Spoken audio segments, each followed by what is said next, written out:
what we're going to do today is something that is something a lot of times we put off until the very end, but it's actually part of your grade, and it can be confusing. And if you're not used to it, and I doubt any of you are, it's going to be complex. So when we look at the sources, I want you to note that we do have a link here in your assignments folder on citing sources. There's a video and then some examples. I encourage you to look at that. And somebody asked the other day, do we just choose one source? And I don't remember which class it was. But no, you're actually responsible for all the sources. Your group is responsible for all the sources. You don't have to use all of the sources, but you have to use some of them. So, for example, let's just say that I said, we looked at what happened to me yesterday. Let's say that I won $2 in a scratcher, okay? Then let's say that the humidity is low.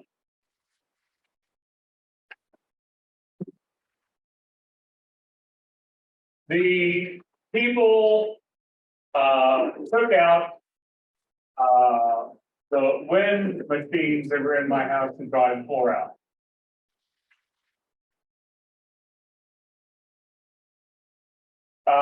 My dog got sick though.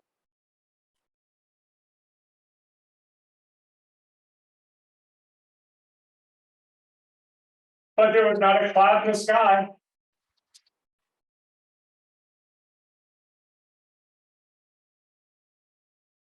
I put gas in my car.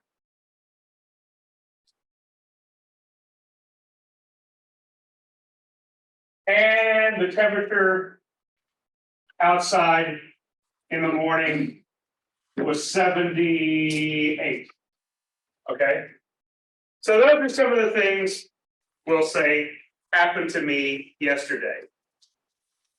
And I told you, you don't have to know all of this, but you said, well, how was your day yesterday? And I said, yesterday,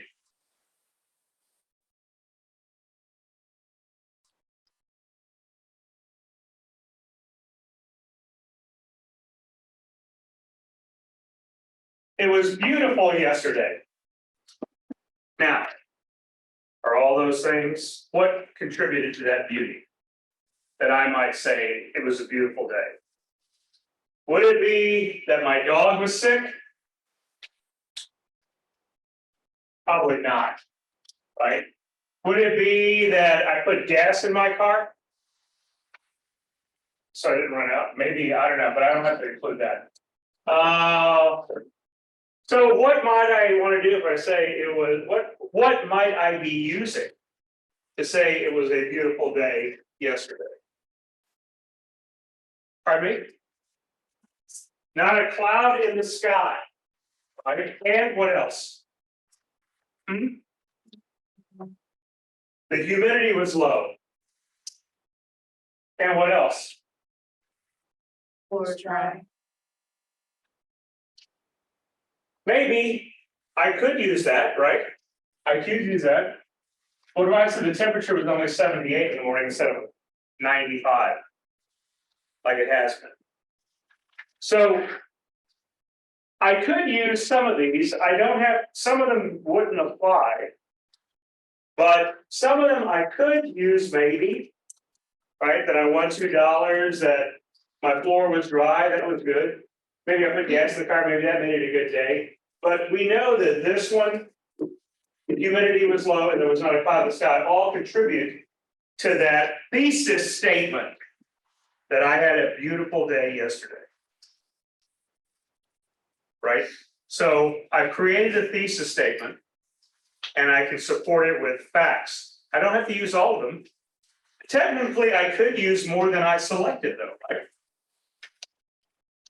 And some I just rejected out of hand. Likewise, when you're going through these sources, the same thing is true. Right? Choose the sources that fit your thesis statement, that contribute to it. If it doesn't, that's fine. Now, if you want to find others on your own, you're certainly welcome to use those. But in any case, you should use some of these.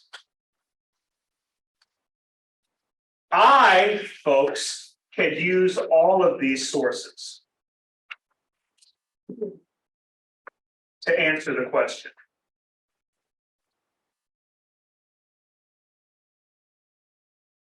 And my answer probably would not be the same as any of yours.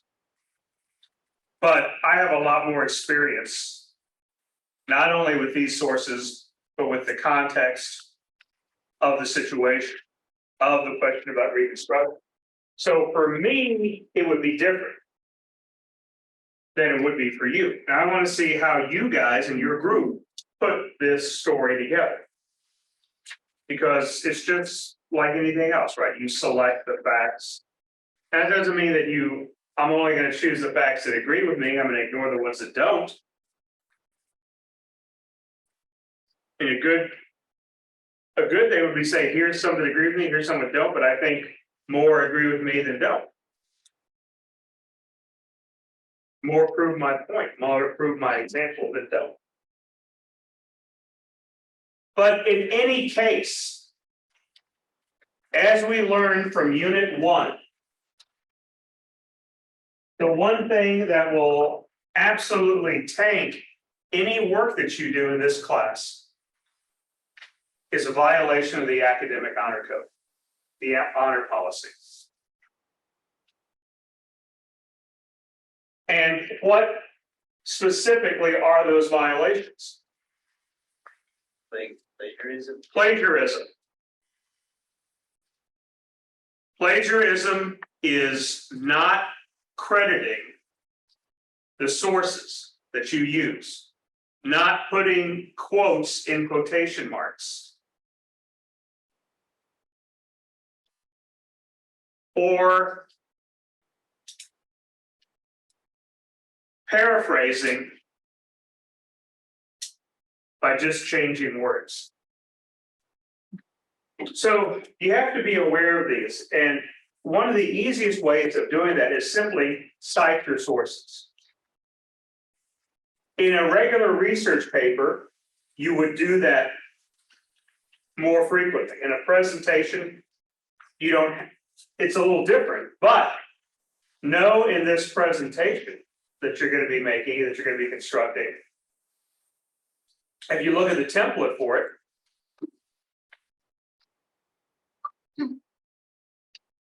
part of the template asks you to list your sources, both the primary and the secondary, and then comment on them. So how do we do that? We've got 7 sources we're going to look at. As you pointed out, we want to avoid plagiarism. We want to observe the honor policy. And so we want to identify where we're getting our information from. So there's a couple of basic places that you can find information about this. As I mentioned, in the YB the Historian folder, there is on the page, there is that copied sources. You click on that, you're going to see a video. You should watch that. And then some examples down here. But I'm going to go into a little bit more detail because not all of the sources are easy. Citing sources is an art form more than a science. It has, sometimes there's some creativity involved. For some basic citations, it's straightforward and there's examples that you can just use. Other times you have to be a little creative. And there's a couple in here that you have to be a little bit creative in this first assignment. So another thing you can do, and what we're going to be looking at here, if you go to the Dykes Library page, down at the bottom, there's a button that says Citing Sources. And that will take you to some options. Modern Language Association, American Psychological Association, the Blue Book, which unless you're in journalism, you're probably not using, or maybe lawyers may use this too, depending on which Blue Book it is. There's two Blue Books. But it's these two that we're concerned with. Chicago Manual Style is the main one, and Turabian's A Manual for Writers. So this is a student version of that. They're both the same thing. Historians use the term interchangeably. A lot of you probably are more, if you're in English, classes have you do things, they're going to want you to use MLA style, because that's the style they use. Now, I know some of you make use of online citation makers, and there's a number of them. But I'm going to show you the real way to do it, because they're not all correct. And sometimes they use a different format than what is correct. And I'm going to show you a couple of that in some of the sources we see. So we're going to be using Chicago Manual Style Turabian. And if you go into that Chicago Manual Style link, you'll see something like this. Click on that and it'll pull up the table of contents for Chicago. If you go to the big book online itself, you only need to be worried about chapter 14. Chapter 14 has all the directions and examples you'll need.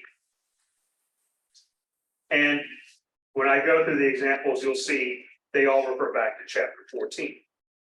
So this is just how you get into it.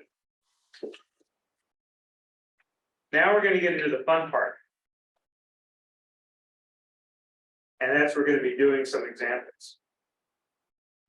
And one of the things you're going to need to know is what does an example of the citation looks like. And you'll see it in here. There are two ways of doing it. There are notes and there are bibliographic entries. So we are using this notes and bibliography. Always be aware of that. The notes and bibliography format is what we're using. Because there's two formats. This is the one we're using. See? That video that I showed you goes over kind of the basics of what you need to know. Once you know the basics, it's actually pretty easy. Actually, in any citation, you're going to need to know 4 basic things. The authorship of whatever it is you're talking about. You're going to need to know the title. You're going to need to know publication information. And you're going to need to know some specific locations. All this is in that video. But I'm assuming you're going to watch that on your own. So I'm just going to cut to the simplified version. These are kind of out of order right now. What does a bibliography list look like, or a reference list? They look exactly the same. So this is from the Chicago Manual Style Turabian page. And this is a bibliography. They also say a reference list, but it's the same thing. They just changed the title. This is what one looks like. First, you'll notice it's in alphabetical order. And you notice there's some formatting issues. When you're using Word, this is called a hanging indent. And Word will format it for you. As I mentioned, you're going to need to know authorship, title, publication, and specific location. If we look at Turabian, it tells you what they should look like. no parentheses, right? Because it's a little bit different from a note. A note and a bib entry are different. No parentheses. The entries are alphabetized. Last name first, comma, first name. Starts with a capital letter, right? And actually, you capitalize all the words in a title. Unless it's in another language, we don't have to worry about that right now. Italicized. The titles of smaller works, chapters and articles, and unpublished works are in quotation marks. Now, that may be a lot of blah, blah, blah to you right now, but you'll see how it works in just a second. Let's look at Friedman's first vote. The first thing I asked you, if you should note, is what is it? What is the type of document? Photograph, right? Do we know who created it? So we know what it is. We don't know who created it. Do we know what the title is? Friedman's first vote. Publication information and where it's located. We know it was provided by the Palestine Public Library in Palestine, Texas. We know, where did we find it? Where does it live? On this page, which is the Portal to Texas History. Okay, so if we were to look at how we do it, Turabian gives us some information, and then it gives us some example of paintings, photographs, and sculptures and how we cite them. We're interested in the bibliographic entry.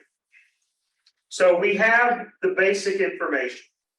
The next one we want to look at is the Decoration Day oration of Frederick Douglass. Now, this, when you download this, this is a newspaper clipping. It's a clipping from the New York Times, right? And in fact, it says that. If we're wondering how we do this, if we go to Turabian, Chicago Managed Turabian, there is a format for newspaper articles. If you look at their entry, there's not a bibliographic entry. There's not an example for a bibliography list. And that's because normally in reference list bibliographies, you don't cite specific articles. You just cite the newspaper. But in this case, we're going to be doing that because we're only using one article. The burning of Brenham. Now, this is a little bit different because this is a journal entry. And it says House of Representatives, 11th Legislature, state of Texas. We go down and there's some letters. And then a couple of pages later, we actually get to the report of the Joint Select Committee to investigate facts in regard to the burning of Brenham, published Austin, Texas, 1866. This is one where a little bit more creativity is needed. Because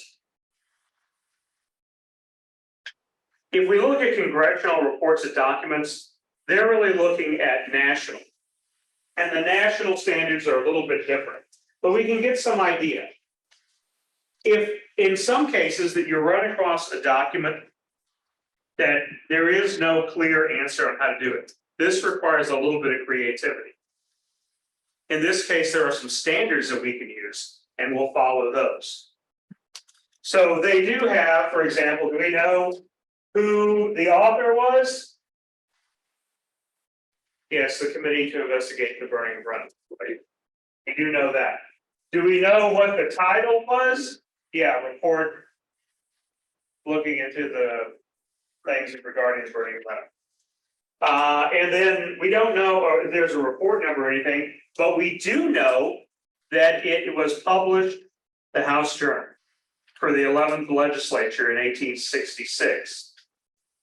Okay, so we know that. We're going to come back to this one later. This is a problem child.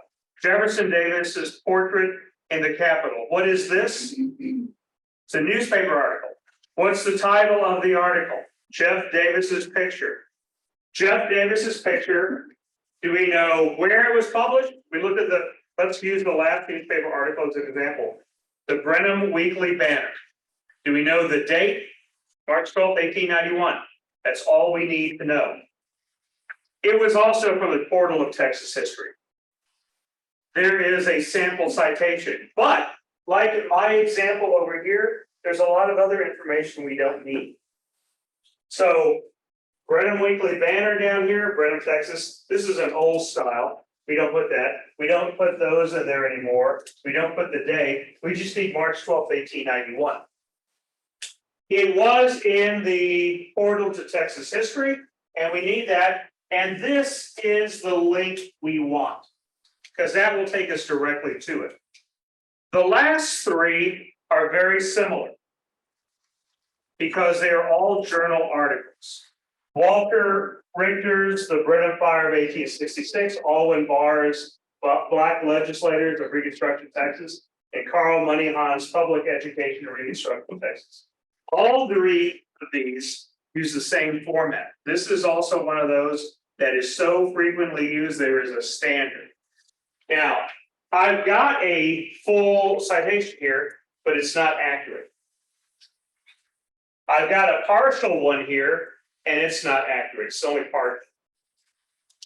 So just because you see something like this doesn't mean it's right.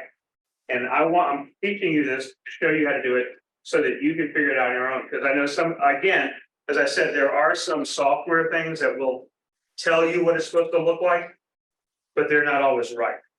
So let's look at Walter Richter's The Fire at Brenham. And this is very basic because this doesn't have very much information, and it came to me through library alone. It's not online.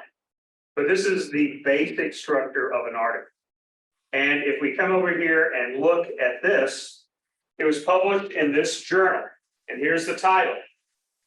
A journal, this is a long title.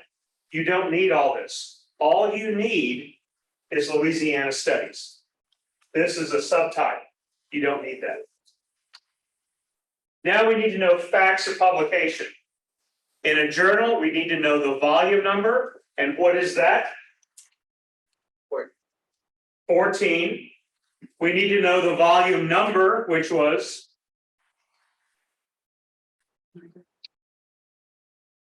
3. And we need to know, what does that mean? When was number 3 published? Okay. Then we need to know number 4, the particulars. And that particular that we need to know are the page numbers.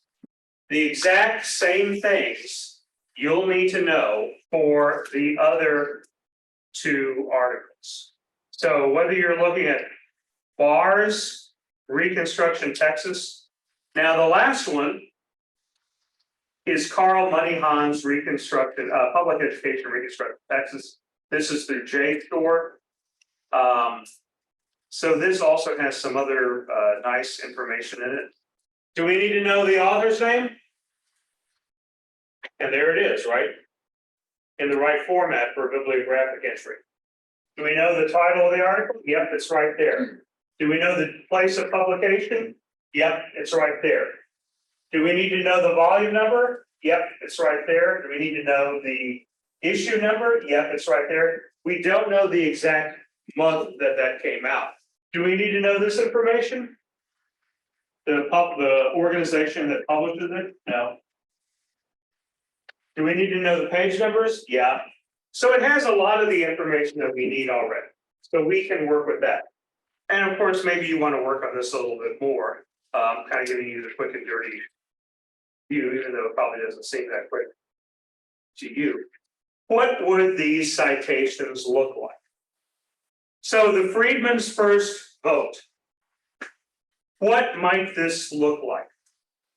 Here is a suggestion.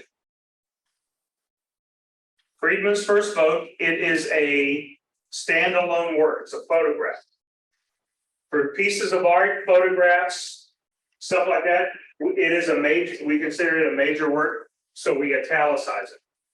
Circa is a Latin term meaning about 1866.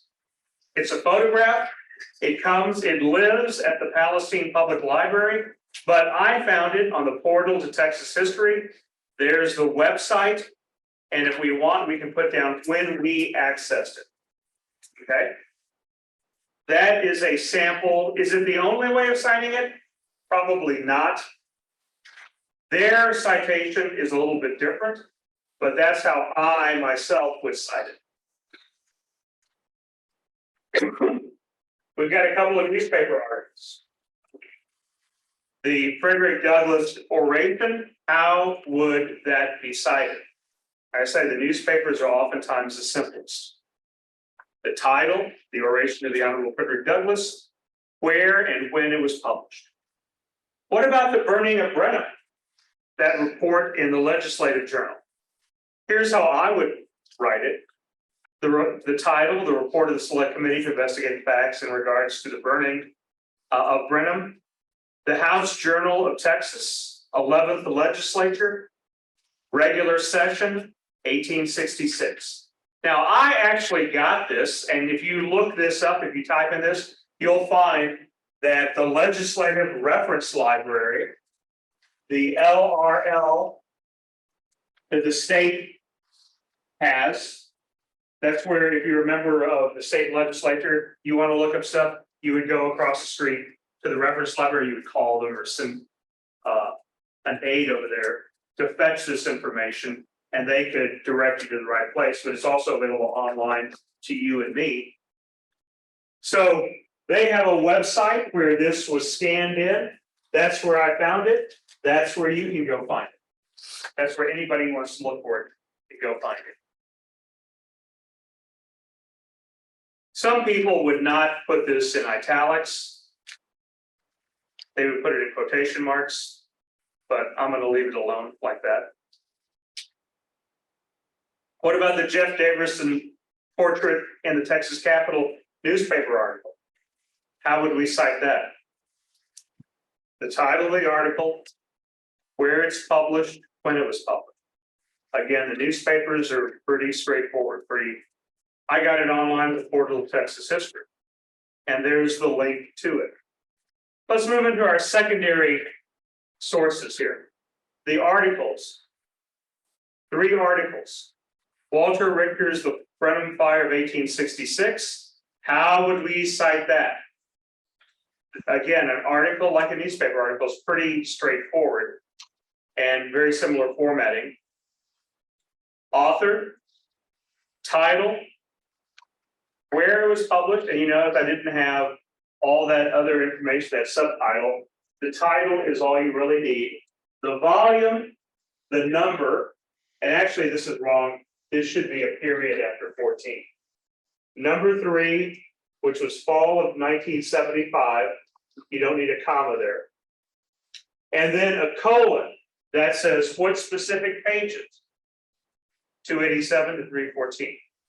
For all in bars, be very similar. All in bar, Black Legislatures of Reconstructed Texas, Civil War History. 32, number 4, again, probably should be a period instead of a comma. December of 1986, pages 340 to 352. Finally, maybe you might want to put that I got this online through EBSO Connect. You don't need an exact URL because those are specific to individual schools. That's the database that our library subscribes to, and the website would be different for each institution. So I'm just saying this is where you can find it.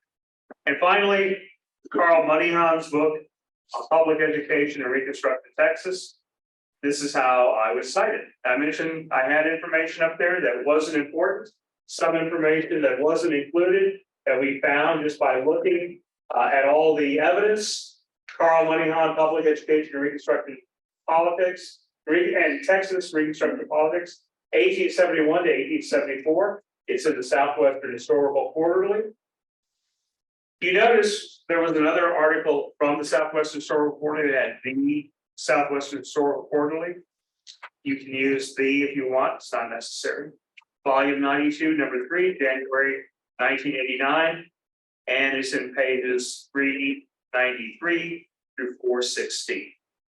The last thing you might want to be aware of is how do you format a list, and I showed you this earlier. It should be in alphabetical order. You're going to have that hanging indent. That is a quick and dirty overview of how you might cite the 7 sources you were provided for this assignment. If you choose others, you're certainly welcome to add them in, but you need to cite them properly. They don't have to be 100% perfect. Sometimes that takes a little bit of finagling, sometimes it takes a little bit of knowledge, especially if you choose something that's out of the ordinary. Again, here, there are a bunch of examples. Some of them you may have to be a little bit creative and mix and match, like that Texas, that report in the Texas House Journal. I kind of mixed and matched some things. The important thing is that you're consistent and that it looks like at least you're following the format guidance. As you go on, as you're finishing up your project, as you're working on it, as you're meeting, you have other things, I'll certainly feel free to ask me questions, and I'll be happy to entertain my thoughts on how to do that, on how to cite something particular if you're not sure about something, but at least you have an overview.